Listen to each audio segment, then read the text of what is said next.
है कि अब से कुछ ही देर में हम लोग वीडियो शावर देखेंगे, और वो भी एकदम लाइव।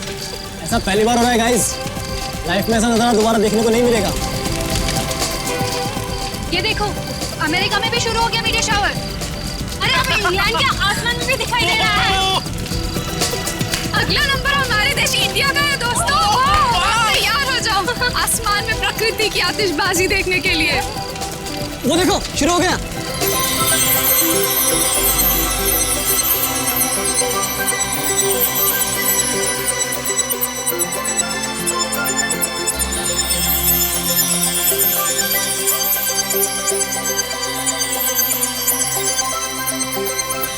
ये मेरी जिंदगी का सबसे खूबसूरत पल है। ऐसा नजारा तो मैंने पहले कभी नहीं देखा।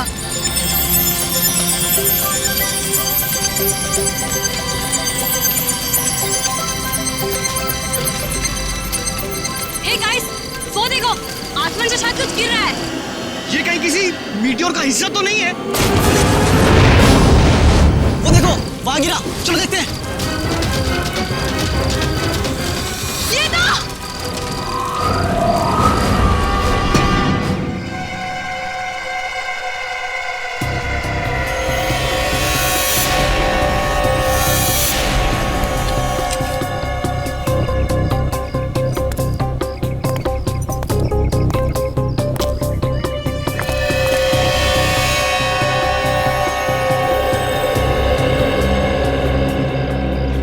हालत तो बहुत खराब है, हड्डियां वगैरह चकनाचूर हो गई है। हाँ सर, लेकिन ऐसा तो तभी हो सकता है जब कोई काफी ऊंचाई से गिरा हो। लेकिन सर, यहाँ कोई बिल्डिंग तो है नहीं, चारों तरफ खुला मैदान ही है। लाश आसमान से गिरी है, वरना इसकी इतनी बुरी हालत नहीं होती।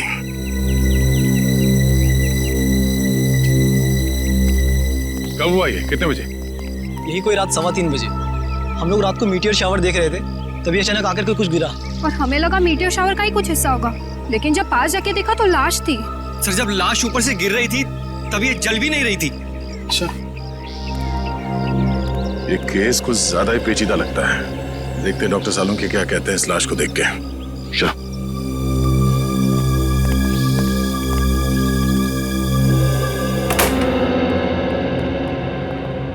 अरे सालुंके साहब, कुछ पता चला? हाँ, फिलहाल तो इस आदमी की उम्र पता चली है, और वो भी डॉक्टर तारिका ने ही पता किया होगा।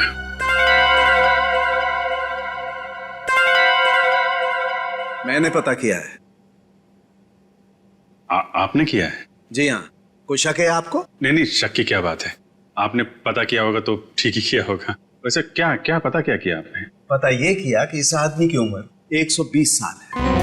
क्या 120 साल का बुजुर्ग आदमी इतनी ऊंचाई से गिर के मर गया? क्यों? कहीं लिखा हुआ है कि 120 साल का आदमी ऊंचाई से नहीं गिर सकता? आप लोगों से कुछ गलती तो नहीं हो गई? आप एक काम कीजिए, तारिका जी से कंफर्म कर लीजिए। बताओ भाई ने। हाँ अभिजीत, इनके एक्सरे स्कैन्स देख लो। देखो, ये देखिए, इनकी हड्डियां काफी कमजोर हो चुकी थी, जैसे कि उम्र के साथ साथ होता है। और टिश्यूज को हुए नुकसान को देखकर हमने अंदाजा लगाया कि इनकी उम्र तकरीबन 120 साल के आसपास रही होगी। अच्छा, वैसे कितनी ऊंचाई से गिरे होंगे ये? फिलहाल ये बता पाना मुश्किल है। सर, हो सकता है इस आदमी को किसी हवाई जहाज से फेंका गया हो। सर, वो केस याद है ना आपको, जब एक लाश को हेलीकॉप्टर से फेंका गया था?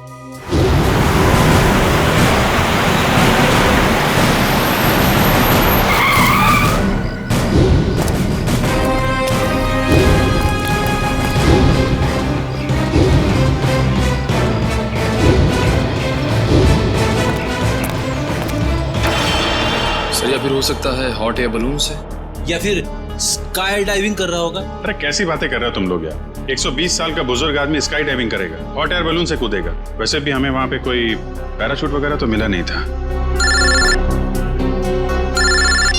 हेलो,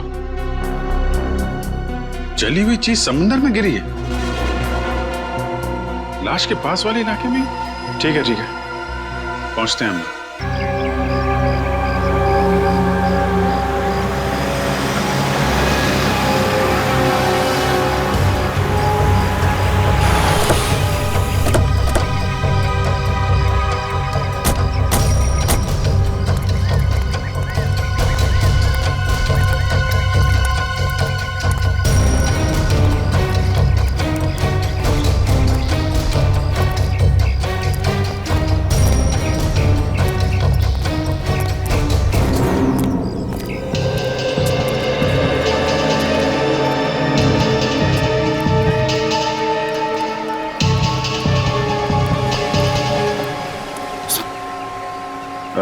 पता चला क्या गिरा था समंदर में? नहीं सर, समुद्र में क्या गिरा अब तक कुछ पता नहीं चला। अच्छा, पहली बार किसने देखा था उस चीज को समुद्र में गिरते हुए? शंकर ने कह रहा था कि जब वो अनोखी चीज समुद्र में गिरी तो वो बॉम्ब की तरह फट गई और उसमें से चिंगारियां भी निकली। सर हो सकता है ये कोई बॉम्ब ही है, शायद किसी ने ऊपर से फेंका। नहीं सचिन, कोई समुद्र में बॉम्ब क्यों गिराएगा? बात कुछ और ही है। हो ना हो इसका उस लाश के साथ जरूर कुछ संबंध है। ये शंकर कहाँ है? सर वो रहा सर।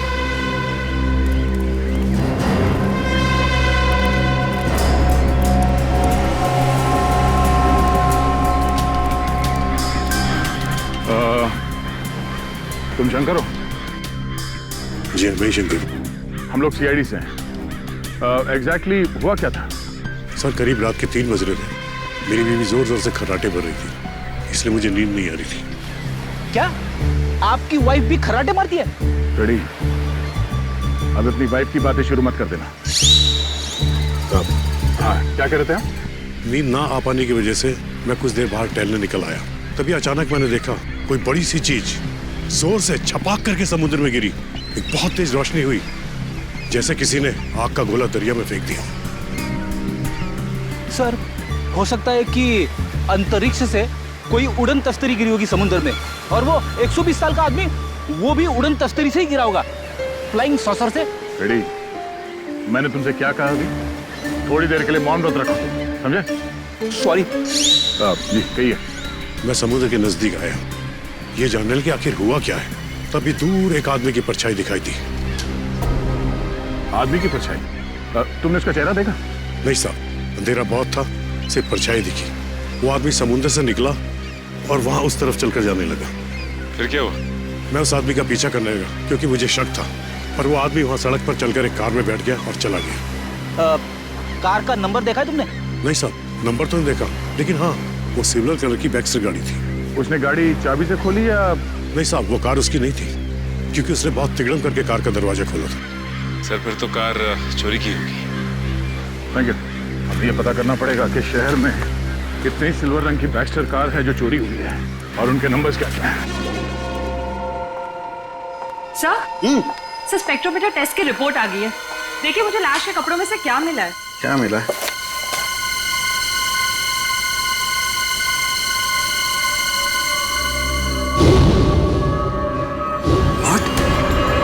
Rocket fuel? हाँ सर। अरे लेकिन तारिका, रॉकेट फ्यूल तो स्पेस क्राफ्ट को स्पेस में भेजने के लिए इस्तेमाल होता है। सर कहीं आदमी रॉकेट में होगा तो?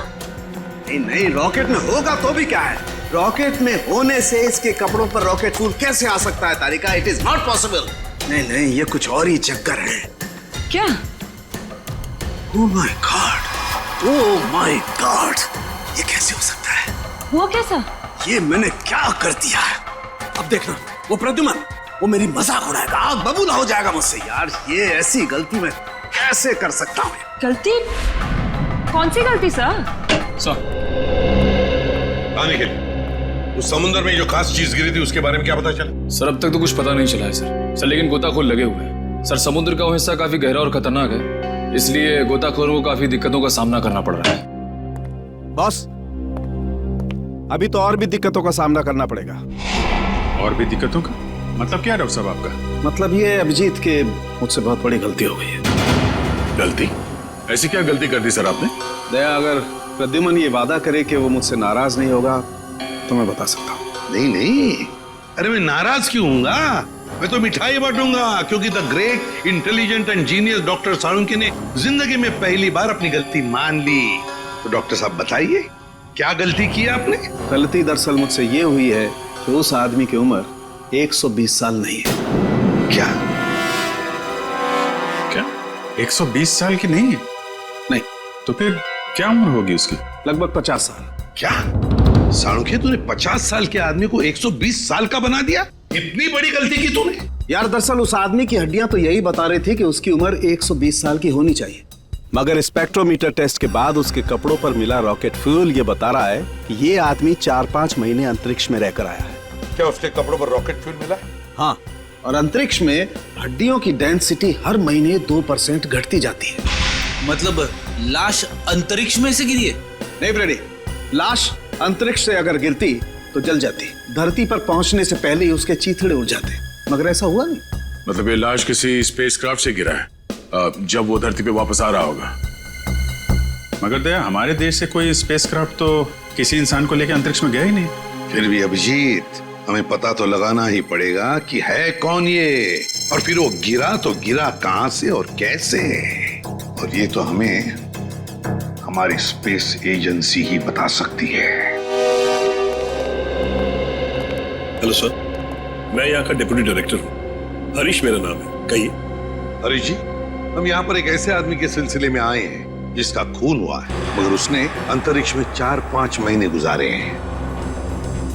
आपको तो इस बात की जानकारी होगी ना कि हमारे देश से कौन कौन आदमी अंतरिक्ष यात्रा करके आया। यस सर, जानकारी तो पूरी है, पर हमें ये जानकारी किसी को भी देने की अनुमति नहीं है, फिर चाहे वो सीआईडी क्यों ना हो। लगता है हरीश जी, आप इस बात की गंभीरता को समझ नहीं पा रहे हैं। एक आदमी का खून हुआ है, खून।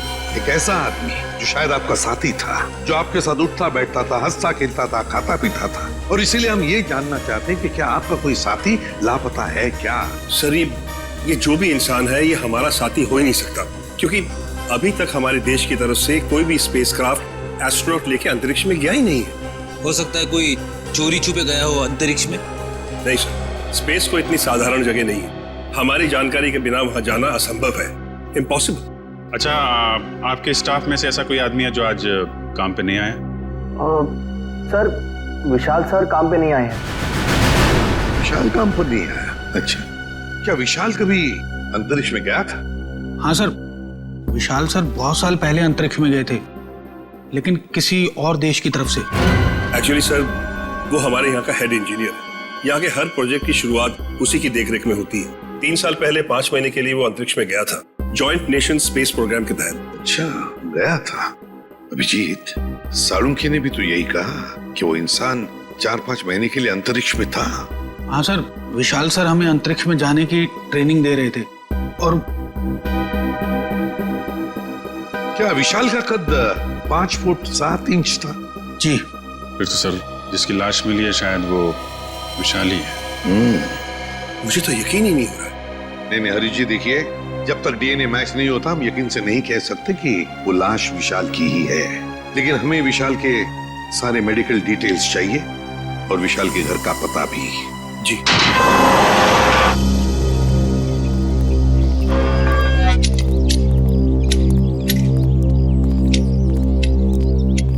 सुनिए, ये विशाल का घर है ना? जी, घर तो विशाल साहब का ही है, लेकिन वो घर पर नहीं है। हाँ, वो तो पता है हमें, लेकिन क्या विशाल जी के कोई घर वाले या परिवार वाले, कोई दोस्त वगैरह आसपास रहते हैं क्या? जी, विशाल साहब की पत्नी अदिति मेम साहब तीर्थ गई हैं। आप लोग? हम लोग सीआईडी से। सीआईडी? जी। कहिए, क्या बात है? आप कौन है? आपका नाम क्या है? जी, मेरा नाम बिरजू है। अच्छा, देखो बिरजू, हमें एक लाश मिली है। लाश? और हमें शक है कि वो लाश विशाल जी की है। ये कैसे हो सकता है? विशाल साहब नहीं मर सकते। देखिए, आप संभालिए अपने आप को। फिलहाल हमें सिर्फ शक है कि ये लाश विशाल जी की है। हो सकता है कि ये लाश किसी और की हो। भगवान करे वो लाश विशाल साहब की ना हो। वैसे आखिरी बार कब देखा था तुमने विशाल जी को? कब मिले थे उन्हें? कल सुबह जब मैं काम पर आया था तो विशाल साहब ने मेरी बाहर से ही छुट्टी कर दी थी। घर के बाहर से ही छुट्टी दी? क्यों, किस लिए? जी पता नहीं, ऐसा पहले कभी नहीं हुआ है। मैंने विशाल जी से कहा कि मैं घर की सफाई कर देता हूँ, झाड़ू पोछा कर देता हूँ, मैं फिर चला जाता हूँ, लेकिन उन्होंने मुझे घर में घुसने ही नहीं दिया। आपको उन्होंने घर में घुसने नहीं दिया? जी हाँ, उनका बर्ताव बड़ा अजीब सा था। जब उन्होंने अदिति मेम साहब के तीर्थ पर जाने की बात कही तो मुझे बड़ा अजीब सा लगा, मुझे यकीन ही नहीं हुआ। लेकिन क्यों? क्योंकि अदिति मैडम इस तरह अचानक कहीं नहीं जाती।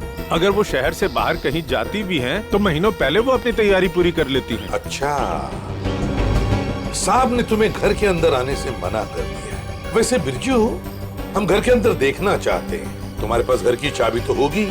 जी हाँ। हम ये देखना चाहते हैं ऐसी क्या वजह थी जो साहब ने तुम्हें घर के अंदर आने से मना कर दिया। जी अभी खोलता हूँ।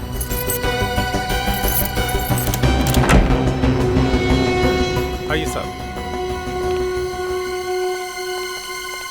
सचिन, घर को अच्छी तरह से देखते हैं, देखते कुछ मिलता है क्या।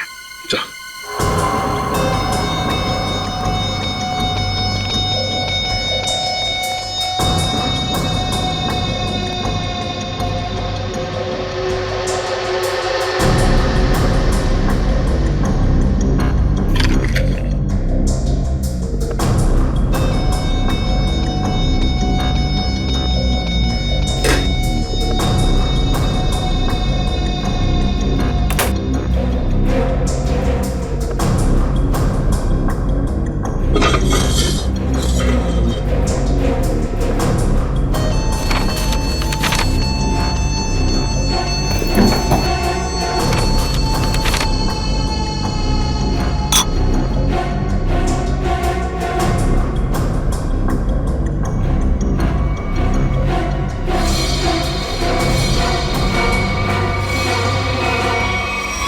किसी कागज के टुकड़े पर कुछ हल्का हल्का सा लिखा हुआ है।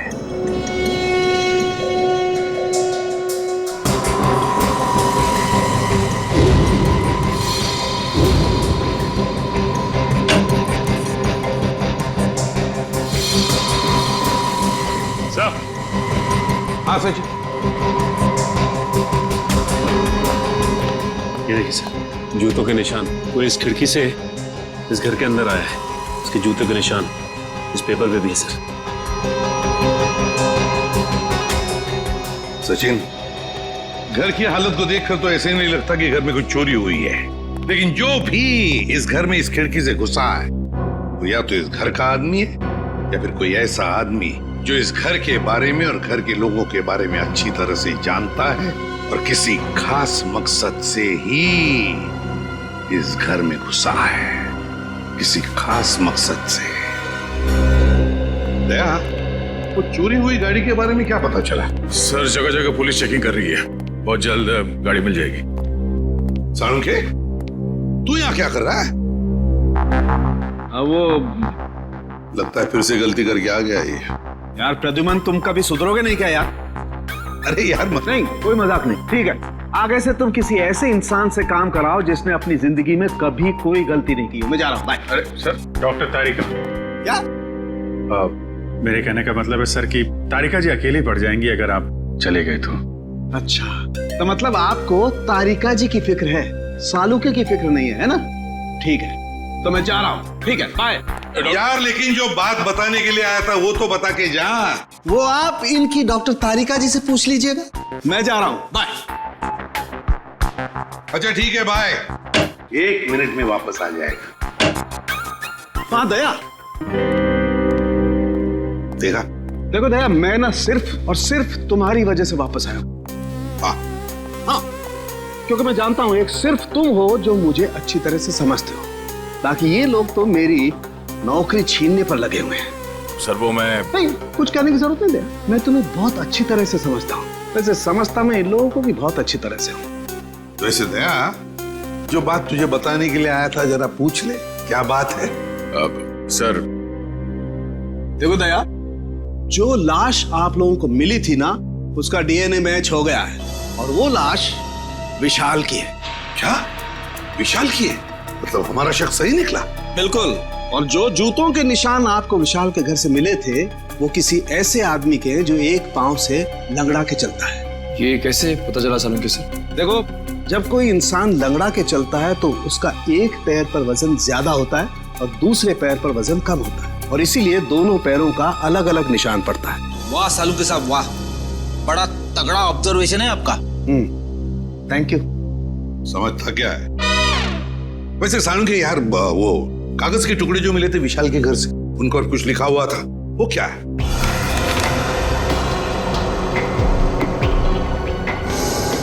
वो ये था, अगर तुमने जुबान खोली तो जान से जाओगे। विशाल को धमकी? लगता है विशाल कोई राज जान गया था सर, और इस राज की कीमत उसे अपनी जान गंवा के देनी पड़ी। सर खूनी जरूर इस स्पेस एजेंसी का ही कोई होगा सर, या फिर आसपास का कोई होगा, वरना स्पेसक्राफ्ट या हवाई जहाज से उसे नीचे फेंकना मुश्किल है सर। बिल्कुल वैसे ही हुआ होगा। बॉस, अभी सालुके के सुरागों की पोटली खाली नहीं हुई है। और भी कुछ बाकी है क्या? हाँ, एक ऐसी चीज जो आपको खूनी के एकदम नजदीक तक ले जाएगी। तो बताइए ना डॉक्टर साहब। देखो दया, इन लेटर्स को गौर से देखो। इस आदमी ने ये लेटर्स कैपिटल में लिखे हैं ताकि अपनी हैंडराइटिंग को छुपा सके, लेकिन इनको जरा गौर से देखो, ये लेटर्स कहीं कहीं पर हिले हुए हैं, कमजोर है। मुझे लगता है इस आदमी का हाथ कांपता था जब ये लिखता था। कमाल है सर, धमकी भरा खत लिखता है और लिखते वक्त हाथ भी कांपता है। डर की वजह से? बिल्कुल सही फ्रेडी, डर की वजह से ही। दरअसल इसके हाथ में कोई तकलीफ थी, न्यूरोटिक तकलीफ। जब ये डरता था, इस आदमी का हाथ कांपता था। जब इसने ये नोट लिखा, ये डरा हुआ था, इसीलिए इसका हाथ कांप रहा था, और ये अक्षर इस तरीके से बने। हाथ में तकलीफ? विशाल सर बहुत साल पहले अंतरिक्ष में गए थे, लेकिन किसी और देश की तरफ से। सर वो घटोत्कच, विशाल का असिस्टेंट। विशाल कुछ लोगों को ट्रेनिंग दे रहा था अंतरिक्ष में जाने के लिए, ये घटोत्कच भी उनमें से एक था। मगर अभिजीत, अंतरिक्ष में जाने के लिए वो आदमी मानसिक तौर पर और शारीरिक तौर पर बिल्कुल फिट होना चाहिए, हट्टा कट्टा होना चाहिए। इस घटोत्कच को क्यों सिलेक्ट किया गया? उसके तो हाथ में तकलीफ है। और घटोत्कच के इस कमजोरी के बारे में विशाल को पता चला, इसलिए शायद घटोत्कच ने विशाल को अपना मुंह बंद रखने के लिए उसे जान से मारने की धमकी दी होगी। ये हो सकता है। रजत, क्या?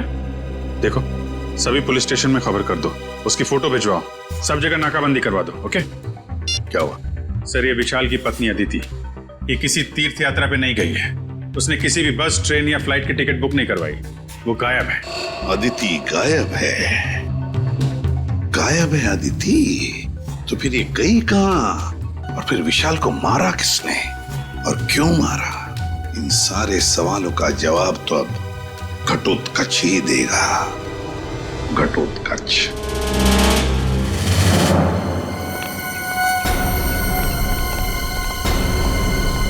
शरीर घटोत्कच का घर सर।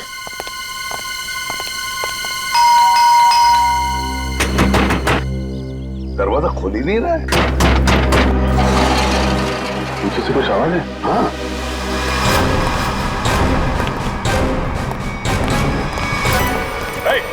पकड़ो उसे।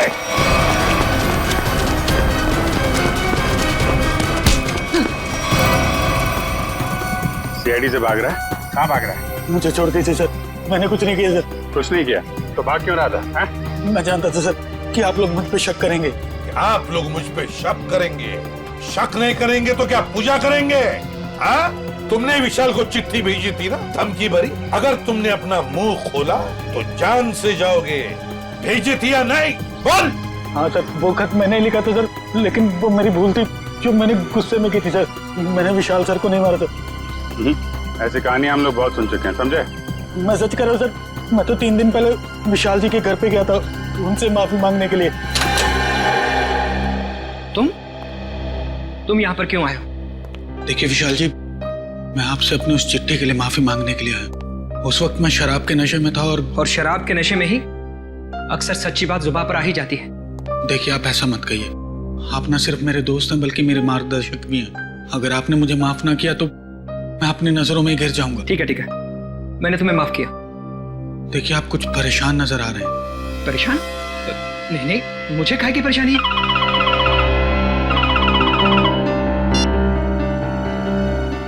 हेलो जी, ठीक है, आप जैसा कहेंगे मैं बिल्कुल वैसा ही करूंगा, लेकिन मेरी पत्नी पर कोई आंच नहीं आनी चाहिए।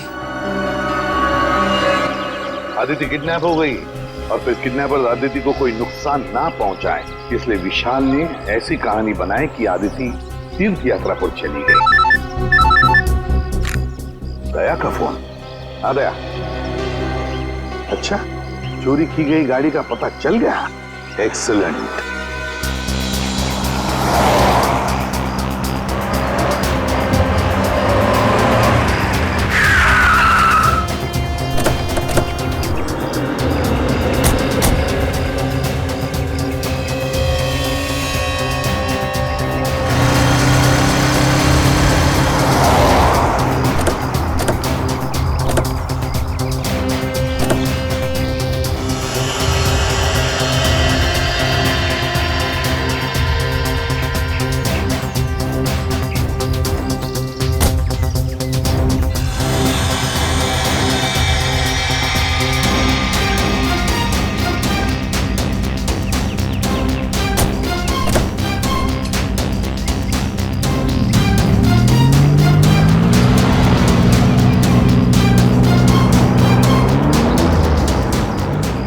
खूनी समंदर किनारे से इस गाड़ी में यहाँ तक आया और उसके बाद गाड़ी को यहाँ पे लावारिस छोड़ के किसी और गाड़ी में चला गया।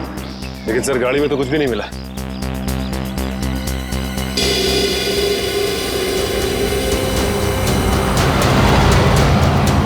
ये देखो, सीसीटीवी कैमरा लगा हुआ है इस ट्रैफिक पोस्ट पे। जरूर उस खूनी का चेहरा इस कैमरे कैद हो गया होगा। इसके लिए काम करो, आरटीओ को कांटेक्ट करो और इस कैमरे की फुटेज ले लो। सर, हेलो, क्या आदिति मिल गई? कौन सा हॉस्पिटल में? हेलो सर, मैं इंस्पेक्टर प्रशांत। हाँ, मैंने ही आपको फोन किया। अच्छा, आदिति की तबीयत कैसी है? सर, उन्हें गोली लगी थी। गोली लगी थी? जी हाँ, उनका ऑपरेशन हुआ है, अब वो खतरे से बाहर है। लेकिन ये आदिति मिली कहाँ तुम लोगों को? सर हम लोग पेट्रोल पे थे। Hello control room. Yes sir, यहाँ सब कुछ ठीक है सर, ओवर। अरे राघव, वो देखो किसी औरत को जबरदस्ती ले जाया जा रहा है। कहीं अदिति तो नहीं जिसकी फोटो सीआईडी ने भेजी थी हर जगह ढूंढने के लिए? हो सकता है। चलो देखते हैं। पीछा करो उसका। चलो जल्दी। एक काम करो, सायरन बंदी रखो ताकि उन्हें पता नहीं चले कि हम लोग उनका पीछा कर रहे हैं। वो रहे।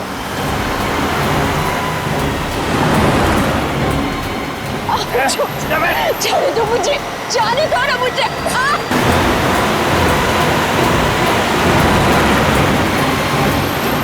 कैसे भी पकड़ना है उन लोगों को, पीछा करो जल्दी। देखो, देख लो।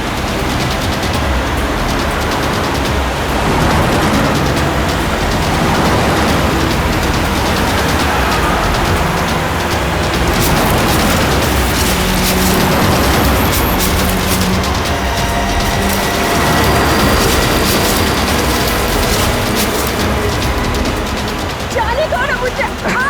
जाने देंगे, जाने से पहले एक तोहफा तो लेके जाओ। ऐसा तोहफा दिखाता हूँ मैं तोहफा। ये है मेरा तोहफा। ड्राइवर ले चलो।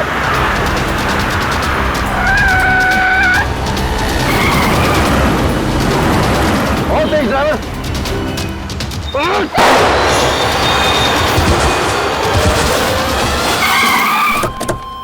चलो जल्दी, चलो।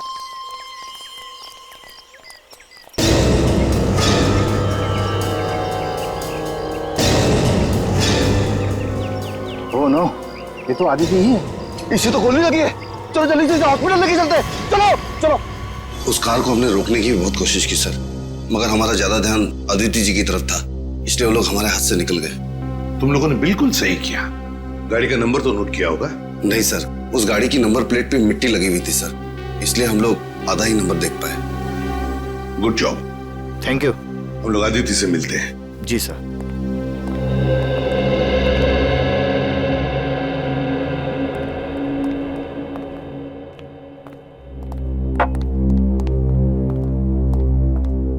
अदिति, अब कैसी हो? ठीक हूँ।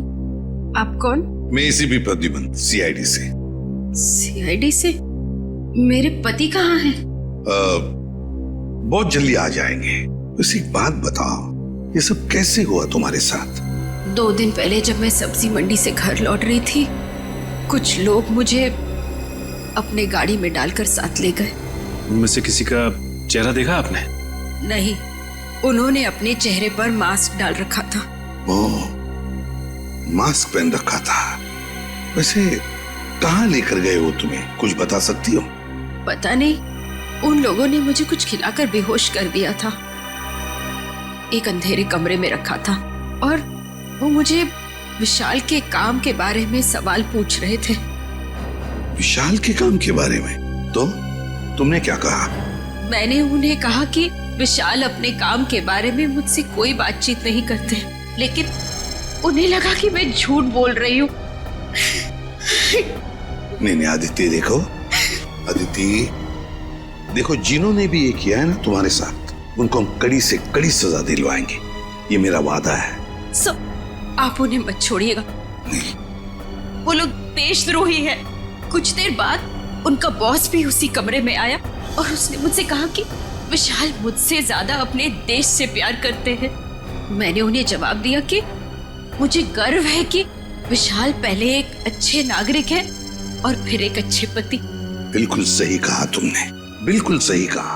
और सच कहूं, हमें भी तुम पर गर्व है, क्योंकि तुमने ये सब किया ना इसकी वजह से। अच्छा बताओ, क्या तुमने उस आदमी का चेहरा देखा? नहीं सर, उसने भी अपने चेहरे पे मास्क डाल रखा था, लेकिन हाँ, गुस्से में आकर मैंने उस पर झपटकर हमला किया था। अच्छा? उसकी गर्दन पर खरोच आ गई थी।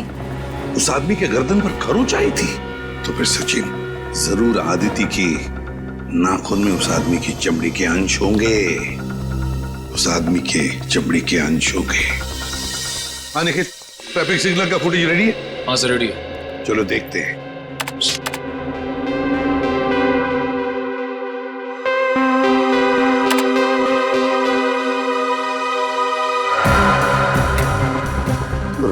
फुटेज है, समझ में नहीं आ रहा है। दिन का फुटेज दिखाओ। सर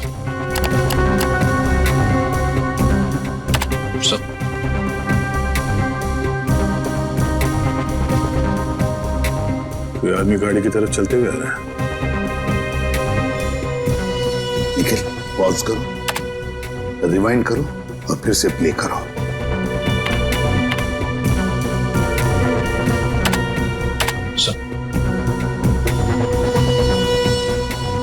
और जो जूतों के निशान आपको विशाल के घर से मिले थे वो किसी ऐसे आदमी के जो एक पांव से लंगड़ा के चलता है।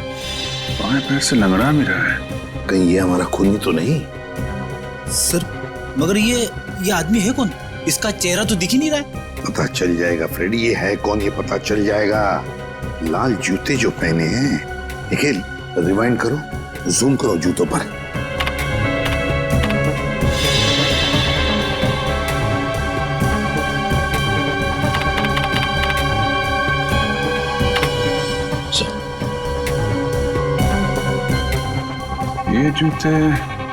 ये जूते मैंने कहीं देखे हैं सर। देखे? कहां पर? किसके पैरों में? सर आज विशाल सर नहीं आए हैं।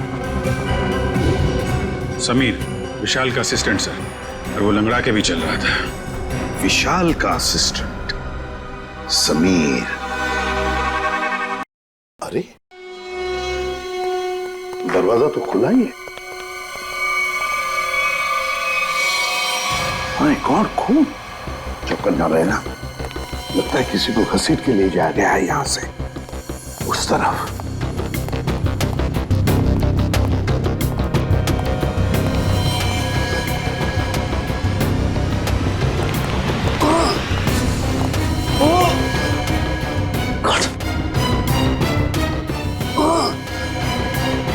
सर ये तो समीर है। समीर? जल्दी से एम्बुलेंस बुलाओ। समीर, घबराओ मत, देखो हम लोग सीआईडी से। हेलो, कुछ नहीं होगा, एम्बुलेंस बुलाई है हमने। क्या क्या कह रहे हो?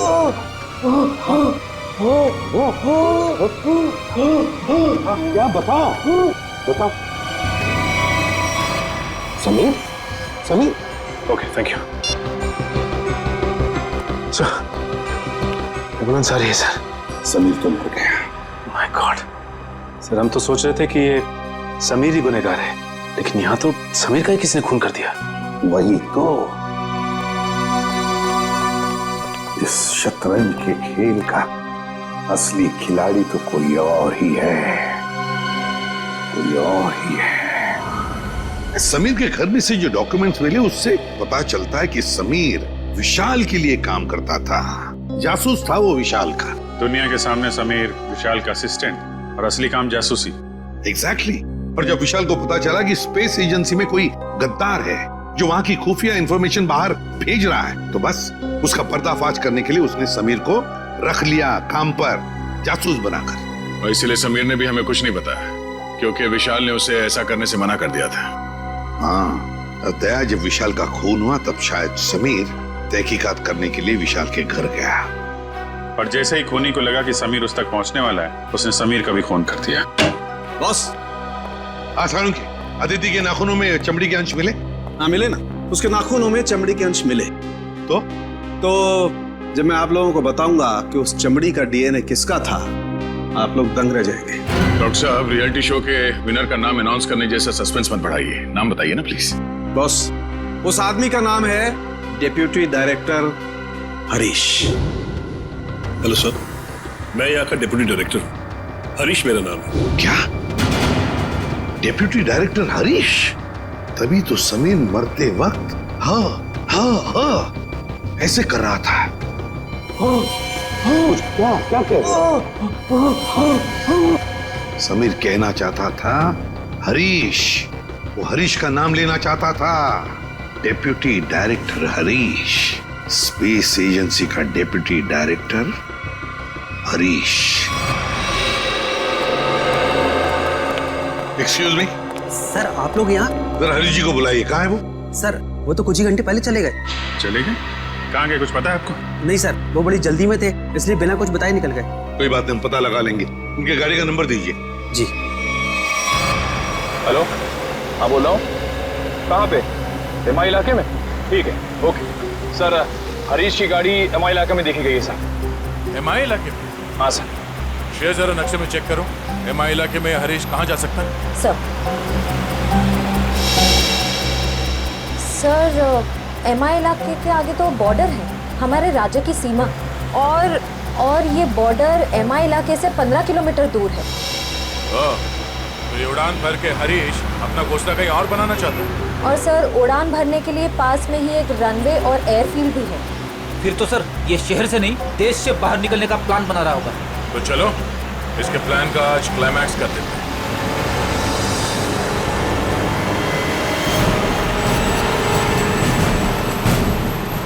सर वो देखिए, हरीश की गाड़ी है।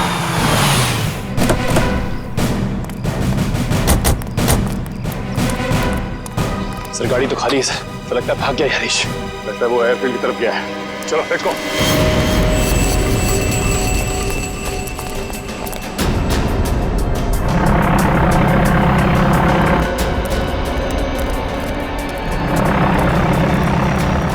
सर उसका प्लेन तो टेक ऑफ करने वाला है। सर अगर ये विदेश चला गया तो इसे पकड़ना और भी मुश्किल हो जाएगा। कहीं नहीं पहुंचेगा ये।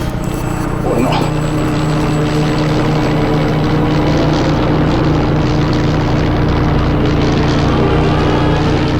सर हम कंट्रोल टावर से पता कर सकते हैं कि ये प्लेन किस दिशा में और कौन से देश की तरफ गया है।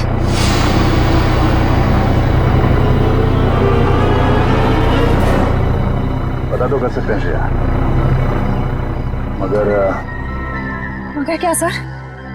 पता नहीं क्यों मुझे ऐसा लग रहा है कि हम अब भी असली खूनी तक नहीं पहुंचे हैं। सर इस हरीश तक पहुंचते पहुंचते रह गए सर। नहीं निखिल, असली खूनी ये हरीश नहीं है। हरीश नहीं है तो फिर कौन है सर? अब मेरी समझ में आ रहा है कि सब किसका किया धरा है। चलो। तुम लोगों को अपने बुरे कर्मों की सजा जरूर मिलेगी। सारा गुनाह तुम लोगों ने किया और इल्जाम मेरे मत्थे मर दिया। बात तो तेरी ठीक है, मगर सीआईडी कभी पता नहीं कर पाएगी कि असली मुजरिम कौन है, क्योंकि हमने तुम्हारे बैंक अकाउंट में पूरे 15 करोड़ रुपए डलवाए। 15 करोड़ रुपए? हाँ 15 करोड़ रुपए, जिससे उनको लगेगा कि तुमने अपने जमीर का सौदा कर दिया है 15 करोड़ रुपयों के लिए, और अब देशद्रोही बन गए। शर्म आनी चाहिए तुम लोगों को। शर्म तो हमें आने से रही, अब तू एक अच्छे बच्चे की तरह उस नए मिशन की पूरी जानकारी हमें देते। चल। नहीं, कभी नहीं। मैं रुपयों के लिए अपने देश को कभी नहीं बेचूंगा, कभी नहीं।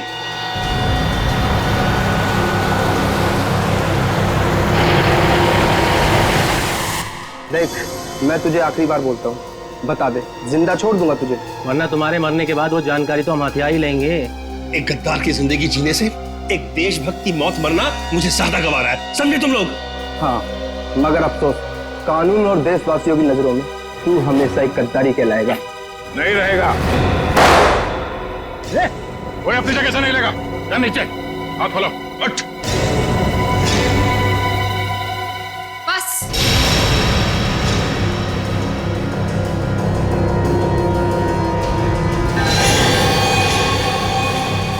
बहुत हो चुका ये नाच गाना, अब काम की बात करें।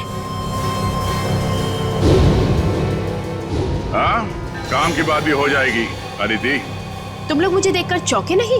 नहीं, हमें पहले ही पता चल गया था। ज्यादा चालाक बनने के चक्कर में तुम खुद अपनी जाल में फंस गई। तुम्हें याद है, तुमने कहा था कि 2 दिन पहले तुमने हरीश के गले को खरोचा था। हा? मैंने उस पर झपटकर हमला किया था। अच्छा? उसकी गर्दन पर खरोच आ गई थी। हाँ तो? मगर जब हम हरीश से मिलने स्पेस एजेंसी गए थे, तब उसके गले पे खरोच का ऐसा कोई भी निशान नहीं था। नहीं सर, स्पेस को इतनी साधारण जगह नहीं है। हमारी जानकारी के बिना वहां जाना असंभव है। और हमसे मिलने के बाद हरीश के गले पे खरोच का निशान बनाया गया ताकि तुम हमें गुमराह कर सको। सर इन लोगों को बिल्कुल मत छोड़ना।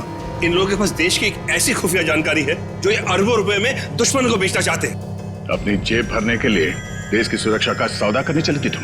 अब चलो, मायके चलने की तैयारी करो। तुम लोग ऐसे नहीं मानोगे। सीआईडी के ऊपर गोली चलाने की कोशिश कर रही हो? ये रहा उसका इनाम। बोलो, क्यों किया तुमने ये सब? मैं दुश्मन देश की जासूस हूँ।